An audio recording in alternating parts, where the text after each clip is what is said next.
নমস্কাৰ সুপ্ৰভাত আপুনি চাই আছে নিউজ 18 অসম নৰ্থ ইষ্ট এয়া গুড মৰ্নিং 18 মই জয়ন্ত মাধৱ গোস্বামী গুগল মেপত অসমৰ ভূমি অৰুণাচলৰ ভূমি হিচাপে প্ৰদৰ্শন এই ঘটনাক লৈ ধেমাজিত প্ৰতিক্ৰিয়া দল সংগঠন স্থানীয় ৰাইজৰ সীমান্তৰ প্ৰায় 19 কিলোমিটাৰ অসম ভূমিক অৰুণাচলৰ হিচাপে দেখুওৱা হৈছে ৰুকছিন চেকগেটৰ পৰা ঐৰাম ঘাটলৈ দেখুওৱা হৈছে অৰুণাচলৰ বুলি সীমান্তৰ পৰা অসমলৈ থকা প্ৰায় 200 বিঘা ভূমিও দেখুৱাইছে অৰুণাচলৰ বুলি জোনাই ৰাজচক্ৰৰ এখন গাঁও অন্তৰ্ভুক্ত কৰা হৈছে কেমি গাঁওখন সম্পূৰ্ণৰূপে অৰুণাচলৰ হিচাপে দেখুওৱা হৈছে গুগল মেপত এই ঘটনা সন্দৰ্ভত ৰাজ্য চৰকাৰক ব্যৱস্থা গ্ৰহণৰ দাবী AJYCPৰ ধেমাজিৰ মিংমাং বদতিৰ বিবাদ অব্যাহত আছে বিতৰ্ক অব্যাহত আছে অৰুণাচলী নিৰ্বিচাৰ গুলীচালনাত অসমীয়া আঘাতপ্ৰাপ্ত হোৱাৰ সেই বিতৰ্ক অব্যাহত আছে তাৰ মাজতে আন এক বিতৰ্কিত অধ্যায় মুকলি হৈছে য'ত নেকি গুগল মেপত অসমৰ ভূমি অৰুণাচলৰ ভূমি হিচাপে প্ৰদৰ্শন ঘটনাক লৈ ধেমাজিত এতিয়া তীব্ৰ প্ৰতিক্ৰিয়াৰ সৃষ্টি হৈছে দল সংগঠন আৰু স্থানীয় ৰাইজৰ মাজত গুগল মেপত প্ৰদৰ্শন কৰা এই মেপখনৰ কিছু অংশ এই মুহূৰ্তত আমি দেখুৱাইছো য'ত নেকি সীমান্তৰ পৰা প্ৰায় 19 কিলোমিটাৰ অসম ভূমিক অৰুণাচলৰ সামৰি লৈ দেখুওৱা হৈছে ৰুকছিন চেকগেটৰ পৰা ঐৰাম ঘাটলৈ দেখুওৱা হৈছে অৰুণাচলৰ ভূখণ্ড বুলি একেদৰে সীমান্তৰ পৰা অসমলৈ থকা প্ৰায় 200 মিটাৰ ভূমিও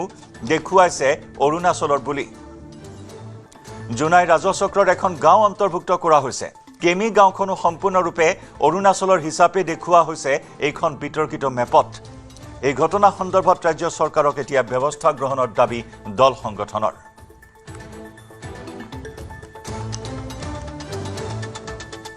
বাৰে বাৰে অসমক লৈ এনেধৰণৰ লৰা ধেমালি অসমক লৈ হেতালি খেলি আহিছে চুবুৰীয়া ৰাজ্যসমূহে ইয়াকে লৈ অসমবাসী ৰাজ্যৰ মাজত তীব্ৰ প্ৰতিক্ৰিয়া অব্যাহত আছে ধেমাজিৰ মিংমাং বদতিৰ বিতৰ্ক বা সেই চাঞ্চল্য অব্যাহত থকাৰ সময়তে মেঘালয়ত অসমৰ বাহনসমূহৰ ওপৰত খাচী ছাত্ৰ সন্থাৰ আক্ৰমণৰ ঘটনা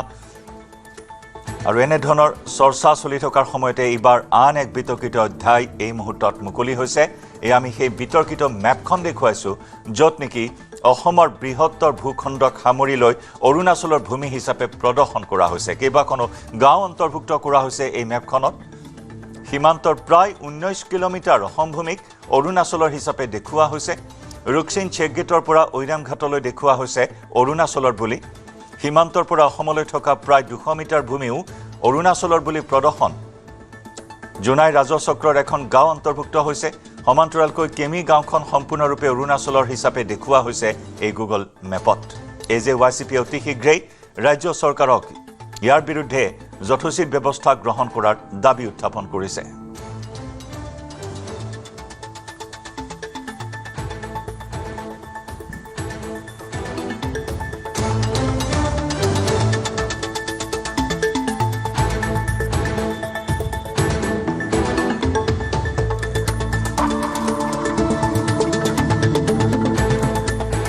ধেমাজিৰ পৰা আমাৰ সতীৰ্থ মন বিকাশ বৰগোহাঁইৰ সৈতে সংযুক্ত হৈছো মন বিকাশ এইবাৰ বিতৰ্কিত মেপ প্ৰদৰ্শন কৰি কি বুজাব বিচাৰিছে অৰুণাচলে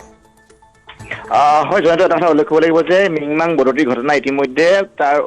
অন্ত পোৱা নাই আৰু সমান্তৰালভাৱে মেঘালয় শ্বিলঙত এনেধৰণৰ বিক্ষিপ্ত ঘটনা ঘটিছে কিন্তু শেহতীয়াকৈ গুগল মেপৰ বিশেষ তথ্য পোহৰলৈ আহিছে গুগল মেপত বিশেষকৈ ৰুকছিনৰ পৰা ঐৰাম ঘাটলৈকে যি 19 কিলোমিটাৰ দীঘলীয়া যি পথ আছে এই পথছোৱাৰ সোঁপাৰে যিহেতু অসমৰ ভূমি আৰু অসমৰ বিশেষকৈ প্ৰবাহ যি সংৰক্ষিত বৰ্ষাৰণ্য আছে আৰু জোনাই ৰাজচক্ৰৰ কেমি যিখন গাঁও কেমি গাঁওখন সম্পূৰ্ণ অসমৰ ভূমিত থকা এখন গাঁও আৰু জোনাই ৰাজচক্ৰৰ কেমি গাঁওখনক সম্পূৰ্ণ ৰূপত গুগল মেপত অৰুণাচল বুলি দেখুওৱা হৈছে আৰু বৰ্তমান যিহেতু ভাৰত চৰকাৰে লোকপিয়ল চলাই আছে যিহেতু লোকপিয়লত এই গুগল মেপ সন্নিৱিষ্ট হ'ব যদিহে ইয়াত এই তথ্য যদি আচলতে গুগল মেপৰ তথ্য যদি আচলতে কেমি গাঁওখন যদি অৰুণাচল বুলি দেখুওৱা হয় তেনেহ'লে ভৱিষ্যতৰ দিনত এই ক্ষেত্ৰত যথেষ্ট হয়তো এটা আহুকলীয়া পৰিৱেশৰ সৃষ্টি হ'ব পাৰে যিসকল তাৰ স্থানীয় বাসিন্দা এই বাসিন্দাসকলে যথেষ্ট শংকিত হৈ পৰিছে ধেমাজি যিসমূহ দল সংগঠনে ইতিমধ্যে বাৰম্বাৰ আচলতে এই কথা বিশেষকৈ সীমান্তৰ সমস্যাৰ কথা সমাধানৰ বাবে বিভিন্ন সময়ত দাবী জনাইছে কিন্তু এই গুগল মেপ কৰ্তৃপক্ষ যিহেতু অৰুণাচলত যিসমূহ তেওঁলোকৰ পিন পইণ্ট তেওঁলোকে নিৰ্ধাৰণ কৰিছিলে বা তেওঁলোকে যিখন মেপ তেওঁলোকে তৈয়াৰ কৰিছে সেই মেপ তৈয়াৰ কৰোঁতে আচলতে স্থানীয় প্ৰশাসনৰ সৈতে যিধৰণে আচলতে তেওঁলোকে মিলিত হ'ব লাগে জিলা প্ৰশাসন ৰাজ্যত বিশেষকৈ ৰাজ্য চৰকাৰক এই ক্ষেত্ৰত নিশ্চিতভাৱে অৱগত কৰিব লাগে যিহেতু তেওঁলোকে যি সময়ত আচলতে সেই গুগল মেপে ছাৰ্ভে কৰাৰ সময়ত তেওঁলোকে নিশ্চিতভাৱে এই তথ্যসমূহ তেওঁলোকে স্থানীয় প্ৰশাসনৰ পৰা ল'ব লাগিছিল কিন্তু শেহতীয়াকৈ যি যি ধৰণৰ মেপৰ কথা আহি পৰিছে, বিশেষকৈ কেমি গাঁওখন আৰু প্ৰবাহ সংৰক্ষিত বনাঞ্চল সমান্তৰালভাৱে ৰুকচিনৰ পৰা ঔৰাম ঘাটলৈকে, যিহেতু ৰুকচিন যিখন গেট আছে, আন্তঃৰাজ্যিক যিখন গেট, সেই গেটখনৰ সোঁপাৰে অসম আৰু বাওঁপাৰে অৰুণাচল। তেনেস্থলত আচলতে সেই স্থানীয় যি অঞ্চলটো গুগল মেপত যিহেতু অৰুণাচল বুলি লিখোৱা হৈছে, বিশেষকৈ একেখন মেপকে যেতিয়া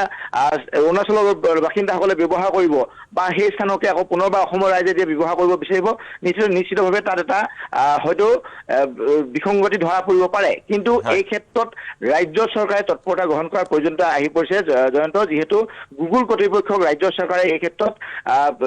মেপ তৈয়াৰ কৰাৰ ক্ষেত্ৰত যি ধৰণৰ তেওঁলোকৰ সহযোগিতা ল'ব লাগে, সেই সহযোগিতা নকৰাৰ বাবে এনেধৰণৰ ঘটনা পোহৰলৈ আহিছে। আৰু এই ক্ষেত্ৰত প্ৰয়োজন হ'লে ধেমাজি দল সংগঠনে ৰাজপথত নমাৰো সংকাম কৰিছে। জয়ন্ত, ধন্যবাদ মন বিকাশ। অৰুণাচল প্ৰশাসনে বা অৰুণাচল চৰকাৰখনে এই বৃহত্তৰ বৰ অসমীয়া জাতিটোক দাৰে মাৰিব নোৱাৰিলেও কিন্তু গাদীৰে মৰা এটা ষড়যন্ত্ৰত তেওঁলোকে লিপ্ত হৈছে। আপুনি চাওক, সম্পূৰ্ণ আমি জানো যে ৰুকচিং গেটৰ পৰা আপোনাৰ এইটো উৰিয়াম ঘাটলৈকে যিটো 515 নং ৰাষ্ট্ৰীয় ঘাইপথ আছে, তাৰ সোঁ চাইডে সম্পূৰ্ণ জোনাই ৰাজচক্ৰৰ অন্তৰ্গত অসম জোনাই আপোনাৰ সমজিলাৰ অন্তৰ্গত অঞ্চল হয়। তাৰ পাছতো গুগল মেপত ইয়াত সম্পূৰ্ণ সেইটো অৰুণাচলৰ মাটি বুলি দেখুওৱা গৈছে। আপোনাৰ কেমিজেলেম যিখন গাঁওখন, সেইখন সম্পূৰ্ণ অসমৰ পটভূমিত থকা জোনাই ৰাজচক্ৰৰ অন্তৰ্গত এখন গাঁও, ৰাজগাঁও। তাৰ পাছত সেই কেমিজেলেম গাঁওখনক আপোনাৰ জোনাই গাঁও হিচাপে দেখুওৱা গৈছে। গতিকে এতিয়া অৰুণাচল প্ৰশাসন তথা অৰুণাচল চৰকাৰখনে যিহেতু অসমৰ যথেষ্ট মাটি তেওঁলোকৰ অৰুণাচল চৰকাৰৰ বুলি গুগল মেপত সন্নিৱিষ্ট কৰিছে, গতিকে অসম চৰকাৰে অন্ততঃ একো নহ'লেও অৰুণাচল চৰকাৰৰ লগত, তাৰ উপৰিও অৰুণাচলৰ অন্তৰ্গত যিবিলাক পেৰেণ্টছ অৰ্গেনাইজেশ্যনছ আছে, অসমৰ যিবিলাক পেৰেণ্টছ অৰ্গেনাইজেশ্যনছ আছে, সকলোৱে লগত বহি পেলাই অন্ততঃ এটা শান্তি আলোচনা কৰি ইয়াৰ এটা সঠিক মেপ নিৰূপণ কৰিব লাগে। কাৰণ বৰ্তমান সময়ত লোকপিয়ল চলি আছে। ভাৰত চৰকাৰে যিহেতু লোকপিয়লৰ জৰিয়তে ইয়াৰ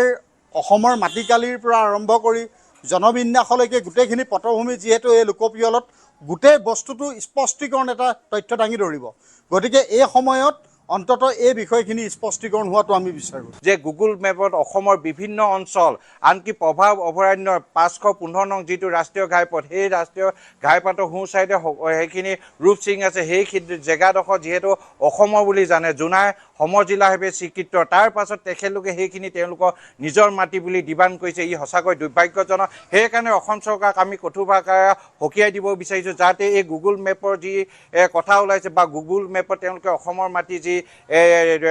দাবী জনাইছে, সেইখিনি কিন্তু ভাৰত চৰকাৰক কৈ বা গুগল কৰ্তৃপক্ষক কৈ শীঘ্ৰে কটোৱাৰ ব্যৱস্থা কৰক। অন্যথা আমি ইয়াৰ বিৰুদ্ধে প্ৰতিবাদ কৰিবৰ কাৰণে ৰাজপথত নামিবলৈ বাধ্য হ'ম।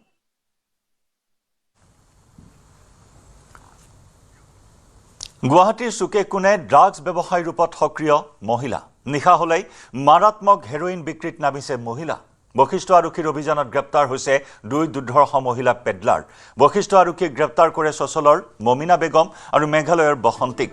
দুয়োৰে পৰা জব্দ কৰা হৈছে নিশাৰ অন্ধকাৰত বিক্ৰী কৰিবলৈ অনা ড্ৰাগছ। আইনৰ সুৰুঙা বিচাৰি নিশা গুৱাহাটীত সক্ৰিয় হয় মহিলা পেডলাৰ। আৰক্ষীৰ পৰা বাচিবলৈ নিশাৰ নিষিদ্ধ ব্যৱসায়ত নামে এনে একাংশ মহিলা। বশিষ্ঠ আৰক্ষীয়ে অভিযান চলাই নিশা গ্ৰেপ্তাৰ কৰে 2 গৰাকী মহিলাক। দীৰ্ঘদিনেই নিষিদ্ধ বেহাত জড়িত থকাৰ অভিযোগ 2 মহিলাৰ বিৰুদ্ধে।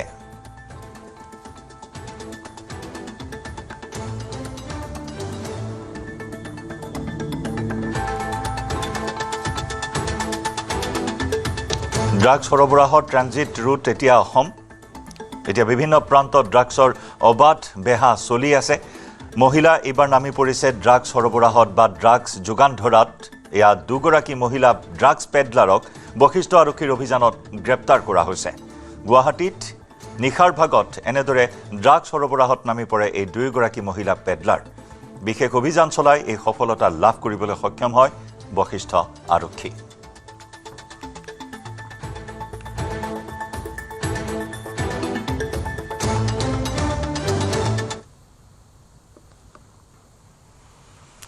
নাগৰিকত্ব তৃতীয় সংশোধনী বিধি 2026 ঘোষণা জিলা আয়ুক্তক দিয়া হ'ল বিশেষ ক্ষমতা জিলা আয়ুক্তক নাগৰিকত্বৰ আবেদন গ্ৰহণ পৰীক্ষা আৰু নিষ্পত্তিৰ দায়িত্ব ইলেক্ট্ৰনিকভাৱে সম্পন্ন হ'ব সকলো আবেদন প্ৰক্ৰিয়া অসমসহ 6খন ৰাজ্য আৰু 2খন প্ৰদেশত প্ৰযোজ্য হ'ব এই বিধি প্ৰযোজ্য ৰাজ্যকেইখন হ'ল গুজৰাট ৰাজস্থান পঞ্জাৱ পশ্চিম বংগ অসম আৰু ত্ৰিপুৰা কেন্দ্ৰীয় শাসিত প্ৰদেশ 2খন জম্মু কাশ্মীৰ আৰু লাডাখ জনজাতীয় এলেকা বাদ দি অসমতো প্ৰযোজ্য হ'ব এই বিধি 19 আগষ্ট 2026 পৰা কাৰ্যকৰী হ'ব নতুন বিধি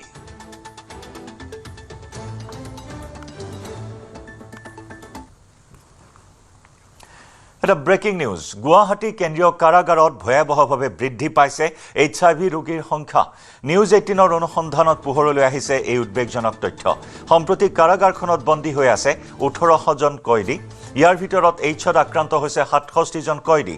82 গৰাকী মহিলা আৰু কয়দীৰ ভিতৰত 5 গৰাকী আক্ৰান্ত HIVত 82 গৰাকী মহিলা কয়দীৰ ভিতৰত 5 গৰাকীয়ে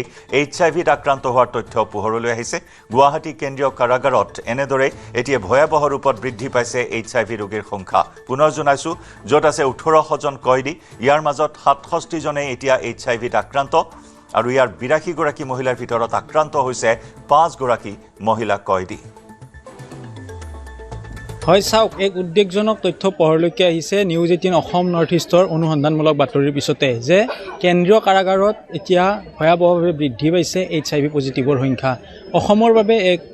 বেয়া খবৰ বা ৰাজ্যবাসীৰ বাবে এক বেয়া খবৰ কেন্দ্ৰীয় কাৰাগাৰ লখৰাত থকা কেন্দ্ৰীয় কাৰাগাৰৰ ভিতৰত মহিলা কয়দীৰ সংখ্যা আজিৰ তাৰিখত 82 আৰু পুৰুষ কয়দীৰ সংখ্যা প্ৰায় 1700 আছে মুঠ কয়দীৰ সংখ্যা 1800 আৰু ইয়াৰে যি চোৱা যায় প্ৰায় 65 জন লোকে এতিয়া HIVত আক্ৰান্ত এটা ডাঙৰ খবৰ আৰু ভয়াৱহ হাৰত বৃদ্ধি পাইছে গুৱাহাটী মহানগৰীকে ধৰি সমগ্ৰ অসমত HIV পজিটিভ ৰোগীৰ সংখ্যা মহিলা চেলত থকা 82 গৰাকীৰ প্ৰায় 5 জনে এতিয়া HIV ৰোগত আক্ৰান্ত আৰু তাৰে যি 3 গৰাকী যুৱতী নগাঁৱৰ বুলি আমি খবৰ লাভ কৰিছোঁ ঠিক একেদৰে এই কেন্দ্ৰীয় কাৰাগাৰত 1700 পুৰুষ কয়দীৰ প্ৰায় 62 গৰাকী এতিয়া HIV পজিটিভত আক্ৰান্ত এই ভয়াৱহ তথ্য পোহৰলৈকে আহিছে যিকোনো মুহূৰ্ততে বা এই গোটেইখিনি যদি জেইলৰ পৰা ওলাই আহে তেতিয়া হয়তো পুনৰ এই ৰোগ সংক্ৰমণ হোৱাৰ অধিক সম্ভাৱনা আছে আৰু বেছিভাগে আমি যেতিয়া কথা পাতিছিলোঁ তথ্য লাভ কৰিছোঁ যে যি ধৰণে ড্ৰাগছৰ ভয়াৱহ বৃদ্ধি হৈছে ড্ৰাগছৰ ভয়াৱহ বৃদ্ধি হোৱাৰ বাবে এনেদৰে আক্ৰান্ত হৈছে আৰু COVID-19 যেতিয়া হৈছিলে তেতিয়া সেই সময়ত চিৰিঞ্জৰ খুব এটা অভাৱ হৈছিলে সেয়েহে একেটা চিৰিঞ্জে বাৰম্বাৰ ব্যৱহাৰ কৰাৰ বাবে এনেধৰণৰ ঘটনা হোৱা বুলি বহুকেইটা সংস্থাই হওক বা বহু লোকে এই কথাখিনি কয় আৰু উল্লেখ কৰিছে কেন্দ্ৰীয় কাৰাগাৰত বৰ্তমানো কাৰাধ্যক্ষ নাই 7 জন ষ্টাফ লাগে তাৰ বিপৰীতে 4 জনে ষ্টাফ আছে বহুখিনি তথ্য আছে তাৰ বিপৰীতে উল্লেখ কৰিলোঁ যে আজিৰ দিনটোত কেন্দ্ৰীয় কাৰাগাৰ গুৱাহাটীত যদি চোৱা যায় যে মুঠ কয়দীৰ সংখ্যা প্ৰায় 1800তকৈ অধিক আছে আৰু 1700 জন পুৰুষ কয়দী আছে 1700 জন পুৰুষ কয়দীৰ 62 গৰাকী HIV ৰোগত আক্ৰান্ত মহিলা কয়দী আছে 82 জন তাৰে 3 জনী যুৱতী HIVত আক্ৰান্ত আৰু 2 গৰাকী মহিলা HIVত আক্ৰান্ত এক প্ৰকাৰ ভয়াৱহভাৱে বৃদ্ধি পাইছে কেন্দ্ৰীয় কাৰাগাৰত এই HIV সংক্ৰমণ আৰু ভিতৰ ভাগত যদি চোৱা যায় যে 2জন চিকিৎসক থাকে এনেধৰণে তেখেতসকলৰ যিখিনি কাৰুকাৰ্য বা যিখিনি কৰিব লগা নীতি থাকে এই ৰীতিনীতিখিনি কৰি আছে কিন্তু উল্লেখ কৰিলোঁ যে আজিৰ দিনটোৰ এক ভয়াৱহ আৰু উদ্বেগজনক তথ্য যে গুৱাহাটী মহানগৰী কেন্দ্ৰীয় কাৰাগাৰত আজিৰ তাৰিখত প্ৰায় 67 গৰাকী যদি চোৱা যায় যে HIV পজিটিভ লোক আছে অৰ্থাৎ আপোনালোকে অপৰাধ কৰাৰ আগতে এবাৰ ভাবক যে কেন্দ্ৰীয় কাৰাগাৰ যাতে অতিথি হ'ব লগা নহয় সকলোৱে সংযম হওক আৰু সংযম হৈ নিজে যাতে সকলোৱে ভাল পথ বাছি লওক সেয়াই থাকিব আমাৰ ৰাজ্যৰ প্ৰতি অনুৰোধ বুলি কওক বা আহ্বান থাকিব যাতে সকলোৱে ভাল কামত নিয়োজিত কৰক মনবিলাক যাতে কেন্দ্ৰীয় কাৰাগাৰৰ অতিথি হ'ব নালাগে আৰু অতিথি হ'ব লাগিলে আপোনালোকে এনেধৰণৰ HIV যিসকল ৰোগী আছে বা অন্যান্য ৰোগী আছে ঠিক একেদৰে TB ৰোগীৰ সংখ্যাও যথেষ্ট বৃদ্ধি পাইছে এই কথা আমি জনালোঁ আৰু এটা অনুসন্ধানমূলক খবৰত এই তথ্য পোহৰলৈকে আহিছে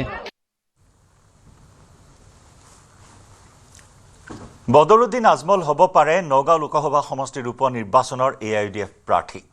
পূৰ্বে ঘোষণা কৰা ৰেজাউল কৰিম চৰকাৰৰ নাম প্ৰত্যাহাৰৰ সম্ভাৱনা নিউজ 18ৰ প্ৰাইম শ্ব'ত এই মন্তব্য কৰে AIUDFৰ প্ৰাক্তন বিধায়ক আমিনুল ইছলামে উজনিৰ বানপীড়িতক সহায় কৰি আজমলে লাভ কৰিছে জনপ্ৰিয়তা সেই জনপ্ৰিয়তাই নগাঁও নিৰ্বাচনত সহায়ক হ'ব বুলি মন্তব্য আমিনুল ইছলামৰ এতিয়া চাওক ৰেজাউল কৰিম চৰকাৰৰ এটা পাব্লিক নতুন হিচাপে আন্দোলন কৰা এজন নেতা হিচাপে বহু লোকে বিচাৰিছে যেন যি মানে যুৱ প্ৰজন্মই আমি দেখিছোঁ ছ'চিয়েল মিডিয়াত তেওঁক যথেষ্ট বিচাৰিছে আৰু হ'ব পাৰে কিন্তু জেনজি নহয় নহয় যিয়ে নহওক ইফালে আকৌ অতি কমেও 45 বছৰ নহ'ব জানো নহয় যিয়ে নহওক নহয় এনেই ভোটাৰ ছ'চিয়েল মিডিয়াত যিবিলাক মানে য়াং ভোটাৰ তেওঁলোকে এনেই তেওঁৰ ফেভাৰত এটা মানে প্ৰচাৰ চলোৱা আমি দেখিছোঁ আকৌ কিন্তু বহু ভোটাৰে তেওঁলোকে কিন্তু আজমল চাহাবকেই এতিয়াও অনুৰোধ কৰি আছে যে আপুনি নিজে প্ৰাৰ্থী হওক আৰু বিশেষকৈ আজমল চাহাবৰ যিটো আপুনি যিটো কথা কৈছে যে তেখেত যে এজন সফল সাংসদ আৰু পাৰ্লিয়ামেণ্টত যে তেখেতে কোনো লিংগুইষ্টিক প্ৰব্লেম নাই তেখেতে অসমৰ সমস্যাবিলাক সকলো জাতি জনগোষ্ঠীৰ সমস্যাবিলাক যে উপস্থাপন কৰিব পাৰে আনকি তেখেতে দুবাৰমান উত্তৰ পূৰ্বাঞ্চলৰ শ্ৰেষ্ঠ সাংসদ হিচাপে স্বীকৃতিও পাইছিল অৰ্থাৎ কেনেবাকৈ ক'ৰবাত বৰ ডাঙৰ ষ্টেটমেণ্ট দিছে ৰেজাউলক আঁতৰাই বদৰুদ্দিন আজমল নগাঁও সমষ্টিৰ প্ৰাৰ্থী হ'ব পাৰে নেকি না এইটো বহুতে অনুৰোধ কৰি আছে এতিয়াও আমাৰ মৌলানা বদৰুদ্দিন আজমল চাহাব তেখেত অসমত নাই তেখেত আছে মুম্বাইত তেখেত ট্ৰিটমেণ্টত আছে ৰাইজে কিন্তু এতিয়াও তেখেতক বহুতে দাবী কৰি আছে এতিয়া ৰহা মৰিগাঁও নগাঁও এইফালে বহুত হিন্দু মানুহেও আমাক কৈ আছে কৈছে আমি কিন্তু এইবাৰ উপ নিৰ্বাচনত আমি এইটো চিন্তা কৰিম কাৰণ আজমল চাহাবৰ নিচিনা এনেকুৱা মানুহ আমাৰ লাগে যে তেওঁ মানে বিপদৰ সময়ত প্ৰথমে এনেকৈ জঁপিয়াই পৰা আৰু আগতেও তেওঁ আচলতে ৰাজনীতিটো আগৰ পৰাই তেওঁলোকে কৰে আজমল ফাউণ্ডেশ্যনে ঠিকে আছে কৰে কিন্তু এইবাৰ মানে সঁচাকৈ এইটো মূল্যাংকন হ'ল যেন আৰু এইটো ন' ডাউট এইবাৰ আমি নগাঁও বাই ইলেকশ্যনত এইটো মানে এটা আমি প্ৰমাণ পাব আৰু এতিয়া ৰাজ্যত নগাঁও লোকসভা সমষ্টিৰ উপ নিৰ্বাচনৰ গৰম বতাহ প্ৰাৰ্থিত্বৰ বাবে কংগ্ৰেছৰ আবেদন প্ৰক্ৰিয়া আৰম্ভ 28 আগষ্টত প্ৰাৰ্থিত্বৰ বাবে আবেদনৰ অন্তিম সময়সীমা 24 আগষ্টৰ পৰা আৰম্ভ হৈছে আবেদন গ্ৰহণ প্ৰক্ৰিয়া আবেদনৰ লগত জমা দিব লাগিব 1 লাখ টকা ডিমাণ্ড ড্ৰাফ্ট যোগে জমা দিব লাগিব ধনৰাশি প্ৰাৰ্থিত্ব নাপালে উভতাই দিয়া নহ'ব আবেদনৰ লগত জমা দিয়া ধনৰাশি গুৱাহাটীৰ ৰাজীৱ ভৱনৰ পৰা সংগ্ৰহ কৰিব লাগিব আবেদন জমা দিব লাগিব আবেদনকাৰীৰ নাম সন্নিবিষ্ট ভোটাৰ তালিকাৰ প্ৰতিলিপি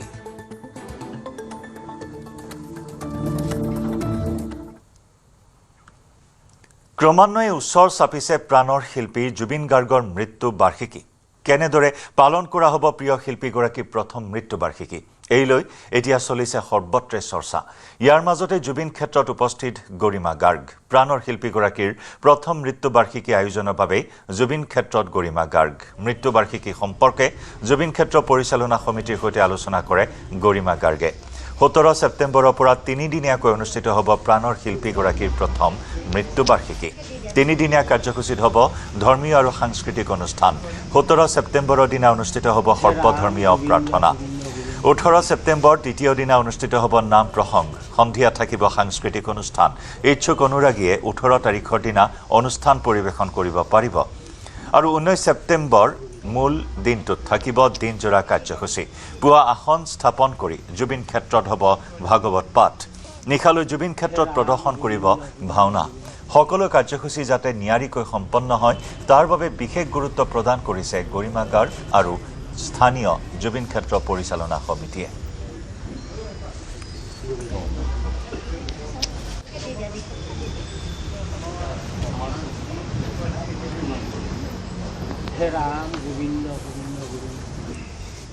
মহিলাৰ অনুষ্ঠান এটা অগ্ৰগামিনী সামাজিক সাংস্কৃতিক মঞ্চ আৰু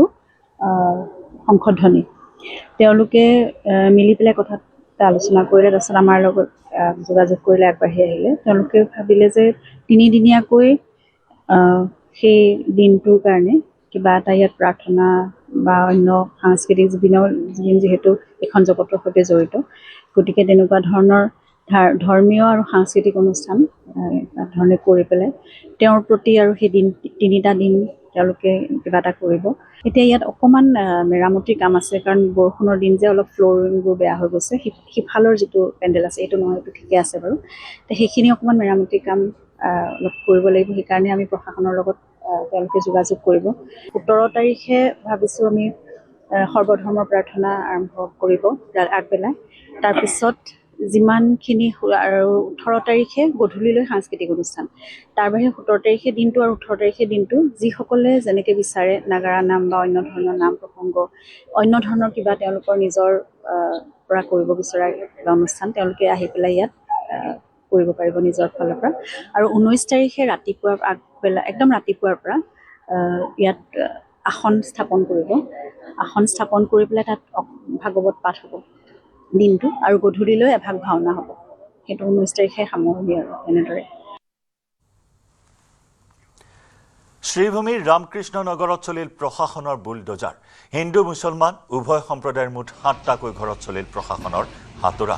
ৰামকৃষ্ণ নগৰৰ ভৈৰৱ নগৰৰ চৰকাৰী ভূমিত উচ্ছেদ। নতুনকৈ আৰক্ষী আউটপোষ্ট নিৰ্মাণৰ বাবে উচ্ছেদ। চৰকাৰী ভূমিত অবৈধভাৱে দখল কৰিছিল বসতি।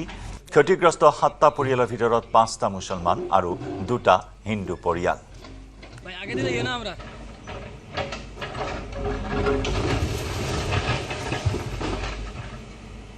এখানে 7 বিঘা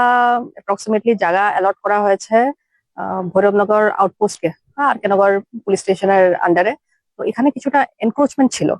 এই এনক্রোচমেন্টটা আজকে আমরা সরাতে এসেছি, এভিকশনের জন্য এসেছি। পিসফুলি এভিকশন হয়েছে, কোনো অসুবিধা হয়নি আমাদের। মানুষে নিজেই অনেক কোঅপারেট করেছে, এখান থেকে ওরা চলে গেছে।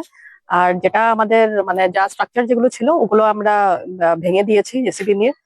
পিসফুলি হয়েছে, আমাদের কোনো অসুবিধা হয়নি। আমরা জিপির পক্ষ থেকে অনেক আমরা সাপোর্ট পেয়েছি।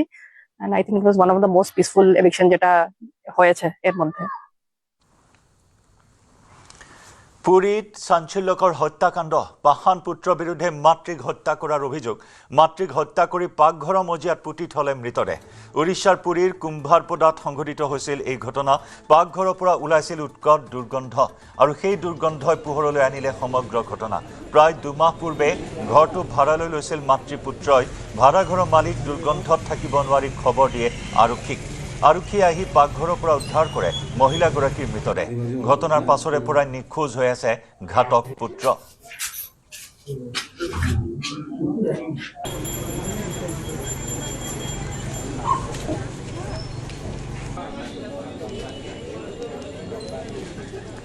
এটা অতি চাঞ্চল্যকৰ ঘটনা সংঘটিত হৈছে। পবিত্ৰ ভূমি পুৰীত সংঘটিত হোৱা এই হত্যাকাণ্ডক লৈ সৰ্বত্ৰে এতিয়া চৰ্চা। পাষাণ পুত্ৰৰ বিৰুদ্ধে মাতৃক হত্যা কৰাৰ অভিযোগ উত্থাপন হৈছে। মাতৃক হত্যা কৰি পাকঘৰৰ মজিয়াত মৃতদেহ পুতি থৈ পলায়ন কৰিছে পুত্ৰ। পুত্ৰ এতিয়াও নিখোজ হৈ আছে। পাকঘৰৰ পৰা উৎকট দুৰ্গন্ধ ওলাই পৰাত অৱশেষত এই ঘটনাৰ ৰহস্য ভেদ হ'ল। মাতৃক হত্যা কৰি পাকঘৰৰ মজিয়াত পুতি থৈছিল মৃতদেহ। উৰিষ্যাৰ পুৰীৰ কুম্ভাৰপদাত সংঘটিত হৈছিল এই ঘটনা। উৎকট দুৰ্গন্ধ বিয়পি পৰিছিল ঘৰটোৰ পৰা। প্ৰায় 2 মাহ পূৰ্বে ঘৰটো ভাড়ালৈ লৈছিল মাতৃ আৰু পুত্ৰই। ভাড়াঘৰৰ মালিক দুৰ্গন্ধত থাকিব নোৱাৰি আৰক্ষীক খবৰ দিয়ে। আৰক্ষী আহি পাকঘৰৰ পৰা উদ্ধাৰ কৰে মহিলাগৰাকীৰ মৃতদেহ।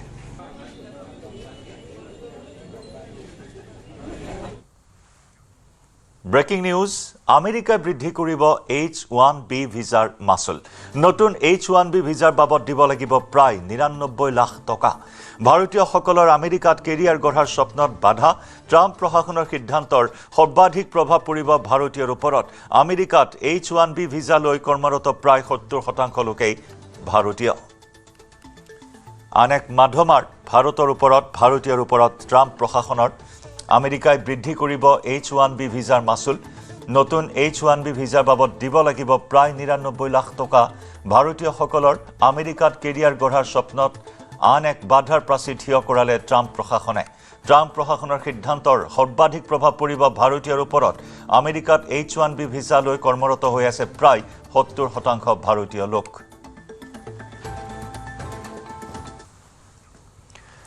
এটা আশ্চৰ্যকৰ দমকল। এই দমকলটোৰ পৰা অহৰহ স্বয়ংক্ৰিয়ভাৱে ওলাই থাকে পানী।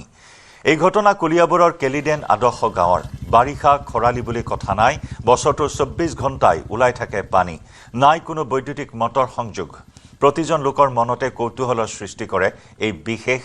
দমকলটোৱে।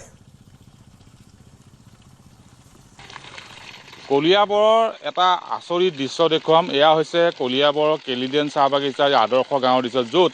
এটা দমকলৰে অহৰহ এনেদৰে পানী নিগৰি থাকে। কোনো বৈদ্যুতিক মটৰ সংযোগ নোহোৱা এই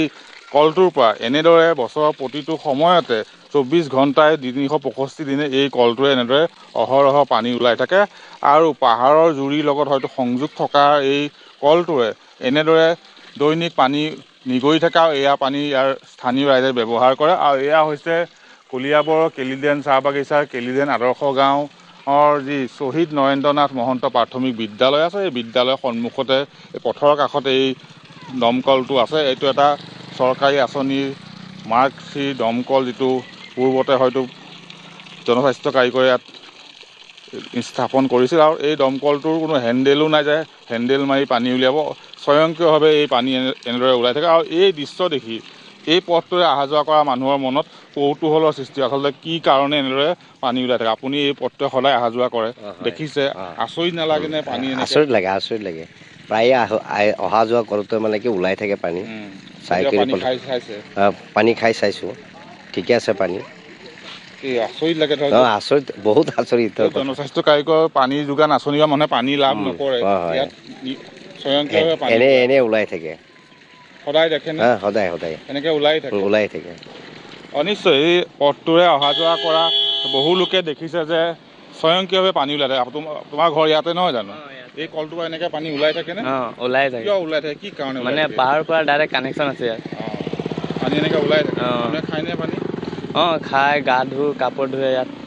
সদায় ওলাই থাকে এনেকৈ ঠাণ্ডা দিন গৰম দিন কথা নাই খৰালিটো ওলাই থাকে নিশ্চয় আমি দেখুৱাইছোঁ পুনৰ এই কলটো আছে কলিয়াবৰৰ যি কেলিডেন চাহ বাগিচা কেলিডেন আদৰ্শ গাঁৱৰ যি বিদ্যালয় আছে এইখন শ্বহীদ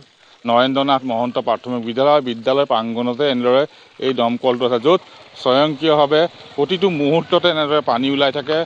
বাৰিষাই হওক খৰালিয়েই হওক বছৰৰ প্ৰতিটো দিনতে প্ৰতিটো সময়তে এনেদৰে স্বয়ংক্ৰিয়ভাৱে পানী ওলাই থাকে আৰু এয়া পানী ইয়াৰ ৰাইজে নিজৰ কামত ব্যৱহাৰ কৰে খাইছে গা ধুইছে বিভিন্ন কামত ব্যৱহাৰ কৰে আৰু এনেদৰে এই কলটোৱে ইয়াৰ স্থানীয় লোকক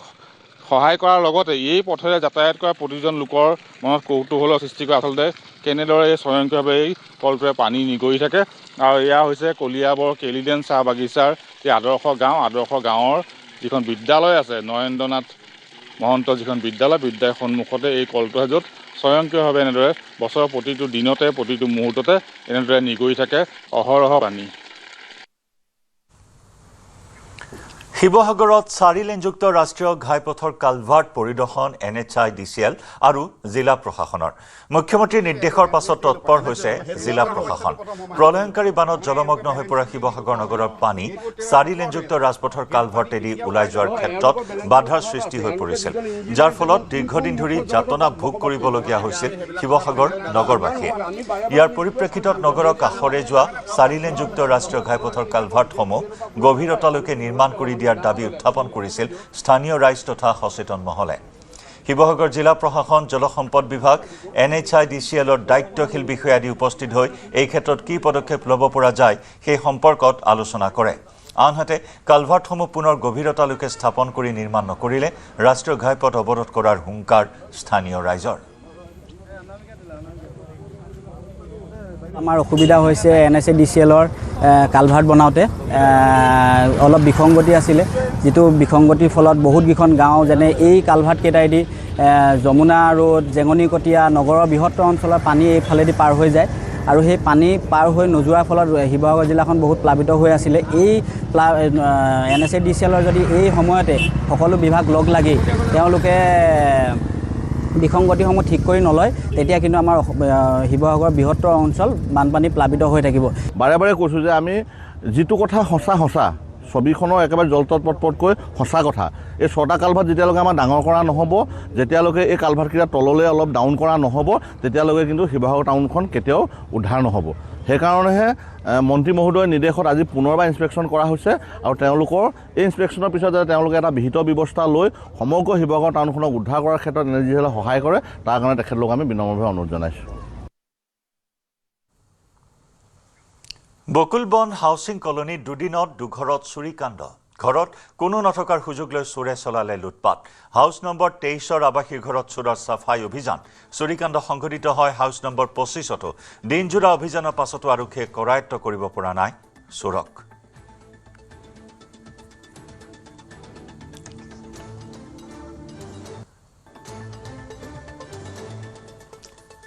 ইয়াৰ দুদিনত দুটাকৈ ঘৰত চুৰিকাণ্ড সংঘটিত হ'ল কিন্তু এতিয়ালৈকে আৰক্ষীয়ে চোৰক কৰায়ত্ব কৰিব পৰা নাই নিৰাপত্তা প্ৰদান কৰিব পৰা নাই ইয়া CCTVত বন্দী হোৱা চোৰৰ গতিবিধিৰ কিছু দৃশ্য হাউচ নম্বৰ 23 আৰু হাউচ নম্বৰ 25ত দুদিনত সংঘটিত হ'ল দুটাকৈ চুৰিৰ ঘটনা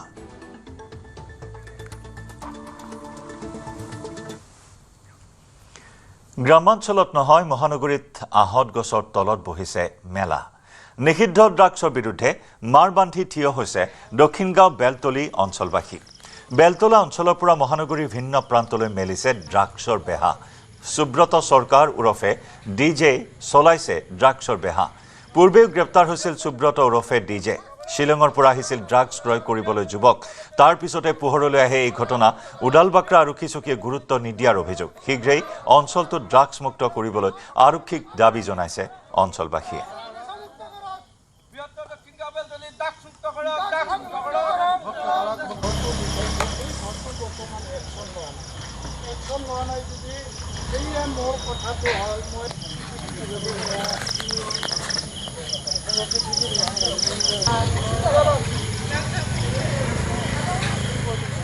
মই উপস্থিত থকা এই স্থান হৈছে দক্ষিণগাঁৱৰ বেলতলী অঞ্চল আৰু বেলতলী অঞ্চলৰ ৰাইজ ওলাই আহিছে আৰু নিশাৰ ভাগত সভা পাতিছে এয়া কোনো গ্ৰাম্যাঞ্চল নহয় গ্ৰাম্যাঞ্চলতহে দেখিবলৈ পোৱা যায় যে বটগছৰ তলত সভা বহে কিন্তু গুৱাহাটী মহানগৰীত এনেদৰে বটগছৰ তলত সভা বহিছে তাৰ এটাই কাৰণ ড্ৰাগছৰ বিৰুদ্ধে ওলাই আহিছে ইয়াৰে এজন যুৱক যাৰ নাম সুব্ৰত চৰকাৰ কিন্তু ওৰফে ডিজে বুলি পৰিচিত পূৰ্বেও গ্ৰেপ্তাৰ হৈছিলে সেই যুৱকজনে এই অঞ্চলত নিষিদ্ধ ড্ৰাগছৰ ব্যৱসায় কৰি আহিছিলে আৰু সেই যুৱকজনৰ বিৰুদ্ধে এতিয়া অতিষ্ঠ হয় এনেদৰে ৰাইজসকল ওলাই আহিছে আৰু তেখেতসকলৰ পৰা পোনে পোনে জানিব চেষ্টা কৰিম আজি দাদা আপোনালোকে কিয় ওলাই আহিছে আজি আমি ওলাই আহিছোঁ মানে আজি 10-15 দিনমান আগতে আমাৰ ইয়াত এজন ল'ৰাই ড্ৰাগছৰ ব্যৱসায় কৰি আছিলে এজন শিলঙৰ পৰা ল'ৰাই ড্ৰাগছ কিনিবলৈ আহোঁতে আৰু ড্ৰাগছ লৈ থাকোঁতে আমাৰ ইয়াৰে স্থানীয় যুৱক কেইজনমানে তেওঁক কৰায়ত্ব কৰিলে আৰু ক'ৰ পৰা ড্ৰাগছটো লোৱা বুলি কওঁতে ডিজেৰ ঘৰৰ পৰা বুলি ড্ৰাগছ লোৱা ল'ৰাজনে প্ৰকাশ কৰিলে তেতিয়া আমাৰ এই অঞ্চলত ডিজে বুলি কোনো ল'ৰাৰ নাম নাই ল'ৰাকেইজনে যেতিয়া ধৰিলে ঘৰটো চিনি পোৱা তেতিয়া লৈ যেতিয়া ঘৰত লৈ গৈছে তেখেতৰ ড্ৰাগছ বেপাৰীজনৰ ঘৰত তেতিয়া লৈ গৈছে সুব্ৰতৰ ঘৰত আৰু সুব্ৰতক দেখাই দিছে সুব্ৰত চৰকাৰক সিদিনা গোটেই ঘটনা দেখা এজন যুৱক আছে তেওঁৰ পৰা জানিব বিচাৰিম কি হৈছিলে সিদিনা হয় বাহিৰৰ পৰা ল'ৰাজন আহিছিলে অচিনাকি আমি চিনি নাপাওঁ তেখেতক সোধপোছ কৰিলোঁ ক'ত আহিছে কি নাই সোধপোছ কৰোঁতে ল'ৰাটো ড্ৰাগছ সেৱন কৰি আছিলে তাত ড্ৰাগছটো আপোনাৰ দলি মাৰি দিলে দলি মাৰি পিছত আমি ধৰিলোঁ তাক সোধপোছ কৰিলোঁ ক'ত থাকক কি নাই সি ক'লে মই শ্বিলঙৰ পৰা আহিছোঁ শ্বিলঙৰ পৰা ড্ৰাগছ ল'ব গুৱাহাটীলৈকে আহিছে হয় শ্বিলঙৰ ভিডিঅ' আছে আপোনাক মই দিছোঁ আমি দিছোঁ চাব শ্বিলঙৰ পৰা ল'ব আহিছোঁ বুলি কৈছে দাদা আমি লোৱা নাই প্ৰথমবাৰ আহিছোঁ ল'ব শ্বিলঙৰ পৰা আহিছোঁ আমাক কৈছোঁ কোনে বিকে সি কৈছে ল'ৰাটোৰ নাম কৈছে ডিজে তো ডিজে কোন আমি চিনি নাপাওঁ তো তেখেতৰ ঘৰটো দেখাব আমাক লৈ গ'ল আমি গ'লোঁ তেখেতৰ ঘৰত তো তাক দেখা পাই যে আমি গম পালোঁ যে তেখেতৰ পেপাৰত ফটো পাইছোঁহে সি এইবিলাক ব্যৱসায় কৰি আছিলে আগৰ পৰা এবাৰ পেপাৰত পাইছিলোঁ আকৌ সি 400 টকা দিয়াত ড্ৰাগছ বিকি আছিলে সেই ল'ৰাটোক ধৰিলোঁ ধৰি কিনে আমি আৰক্ষীক ফোন কৰিলোঁ ফোন কৰাৰ পিছত আৰক্ষী আহিলে যোনজন ল'ৰাই কিনিব আহিছিলে তেখেতক আৰক্ষী গাড়ীত বহাই লৈ গ'ল ৰাতিপুৱা আৰক্ষী আহিম বুলি কৈছিলে ইয়াত তো তাৰপিছত এতিয়ালৈকে আৰক্ষীয়ে একো একশ্যন লোৱা নাই তো সেয়াই আৰু আমি আহি কিনে উন্নয়ন কমিটিক জনালোঁ এনেকৈ ভিডিঅ' চিডিঅ' দিলোঁ তেখেতে চব গাঁৱৰ মানুহ ওলাই আহিছে আমাৰ ইয়াত বেলতলী ড্ৰাগছ বন্ধ হ'ব লাগে সেয়াই দাবী আৰু আমাৰ ফালৰ পৰা আমি যদি এনেকৈ সজাগ নহওঁ তেতিয়াহ'লে ভৱিষ্যতলৈ আমাৰ ল'ৰা ছোৱালীৰ মানে ভৱিষ্যত অন্ধকাৰ হৈ যাব গতিকে সেইকাৰণে আমি আজি ৰাতি হ'লেও এই গছৰ তলত হ'লেও বহি পেলাই আপোনালোকৰ জৰিয়তে আমি মুখ্যমন্ত্ৰী ডাঙৰীয়াক অনুৰোধ জনাইছোঁ যাতে এই ব্যৱস্থাই যিটো ড্ৰাগছৰ এইটো ব্যৱসায় সেইটো যাতে টোটেলি বন্ধ কৰি দিয়ে সেইখিনি ড্ৰাগছ নিৰ্মূল হ'ব লাগে ড্ৰাগছ নিৰ্মূল হ'ব লাগে সময় হ'ল গুড মৰ্ণিং 18 পৰা বিদায় লোৱাৰ নমস্কাৰ